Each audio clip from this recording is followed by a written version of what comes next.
Hello guys. Ayan, another machine na naman tayo ngayon. Ito ay kumbaga sa teraso.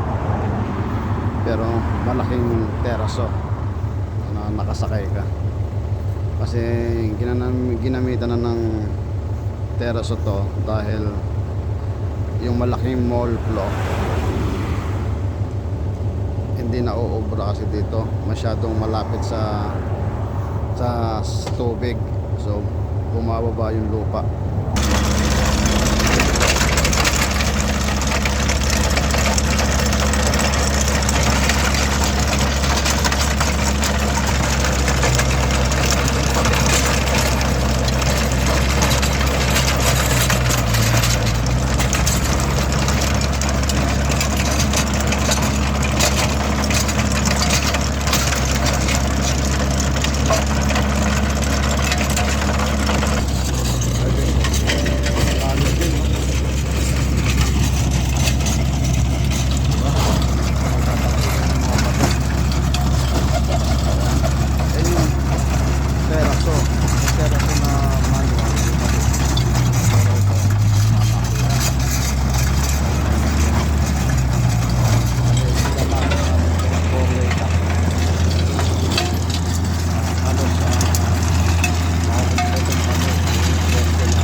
Guys,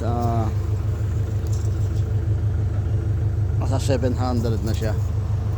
Kaso sabi ng operator matigas, matigas yan, puro bato.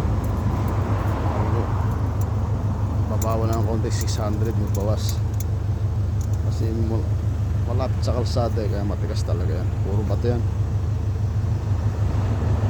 Guys, malapit na kami. Yun yung poste, yung poste na yan hanggang doon. Tapos yun, nakadkaran namin hanggang umabot siya na halos 6 kilometer.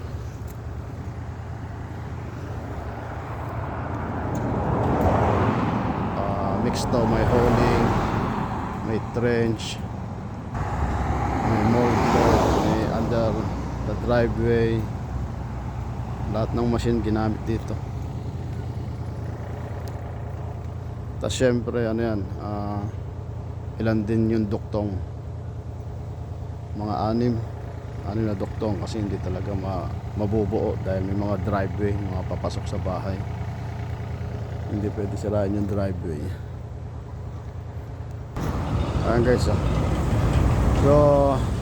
ito pa, hanggang dito lang yan. So another duktong na naman to kasi kinapos ng micro duct. So duktong dito, ayan, hanggang doon lang. So another mga 200 meters pa yan, last na duktong pag nakompleto. Yan malapit na sa creek kaya matigas yan. Baka i-trench na lang kung sakali.